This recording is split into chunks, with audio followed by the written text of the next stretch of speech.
Hello everyone, welcome to my channel cuisine story by Sonali. ভিডিওটা দেখে বুঝতেই পারছো যে আজকে নিয়ে এসেছি ডিম দিয়ে তৈরি একটা রেসিপি। আর এই রেসিপিটা তৈরি করতে মাত্র 3টে উপকরণ লাগবে। তার মধ্যে একটা তো হলো ডিম, আর বাকি দুটো কি চলো ভিডিওতে তোমাদের সঙ্গে শেয়ার করছি। প্রথমেই 4টে ডিমকে আমি বয়েল করে নিয়েছি।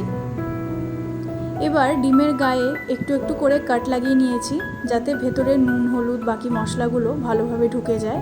তো পরিমাণ মতো নুন আর হলুদ দিয়ে ডিমটাকে ভালো করে মেখে 10 মিনিট মতো রেখে দেব। এবার একটা মশলা তৈরি করে নেব, যেটা তৈরি করতে আমাদের লাগছে পেঁয়াজটা একটু বেশি করে দিতে হবে, আর লাগছে শুকনো লঙ্কা। আমি এখানে কাশ্মীরি লঙ্কা আর নর্মাল শুকনো লঙ্কা ইউজ করেছি, যেটা ঝাল হয়। তোমরা চাইলে যদি ঝাল বেশি খাও তাহলে পুরোটাই শুকনো লঙ্কা দিয়ে করতে পারো, আর না হলে কাশ্মীরি লঙ্কার গুঁড়োও মিক্স করে দিতে পারো। ব্যাস, এটা তৈরি করতে এই দুটো জিনিসই লাগবে, এক পেঁয়াজ আর দ্বিতীয় হলো শুকনো লঙ্কা। এর মধ্যে আর কিছু অ্যাড করার কোনো দরকার নেই। এবার কড়াইতে তেল দিয়ে ডিমগুলোকে ভেজে নেব। ডিমগুলোকে উল্টে পাল্টে খুব ভালো করে লাল করে ভেজে নিতে হবে।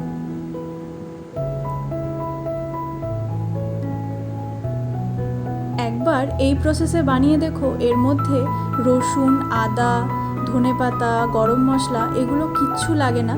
সেগুলো দিলে এটার যে টেস্টটা সেটা পুরোপুরিভাবে চেঞ্জ হয়ে যাবে। তো এটাকে চেঞ্জ না করে এভাবেই একবার বানিয়ে দেখো, আশা করছি তোমাদের ভালো লাগবে। তো দেখতে পেলে ডিমগুলোকে এক এক করে তুলে নিলাম, তারপর ওই তেলেই দিয়ে দিলাম তৈরি করে রাখা মশলাটা। এবার মশলাতে পরিমাণ মতো দিয়ে দিলাম নুন। এবার মশলাটাকে খুব ভালো করে কষিয়ে নেব যতক্ষণ না মশলার থেকে তেল রিলিজ করছে।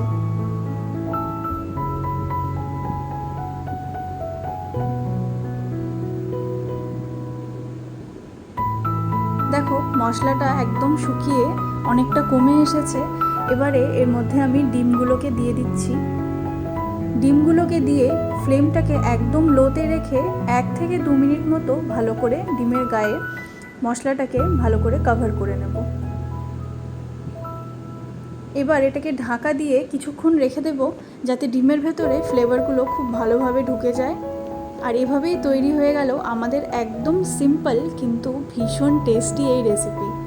আমি তোমাদের কাছে আবার রিকোয়েস্ট করছি যে এর মধ্যে রসুন, আদা বা অন্যান্য আর কিচ্ছু ইউজ করো না, শুধুমাত্র পেঁয়াজ আর শুকনো লঙ্কা। আর চাইলে তোমরা কাঁচা লঙ্কা ইউজ করতে পারো, কিন্তু আর অন্য কিছু ইউজ করার কোনো দরকার নেই। ইভেন কি গরম মশলা, টমেটো এসবও ইউজ করার কোনো দরকার নেই। ভিডিওটা কেমন লাগলো অবশ্যই জানিও।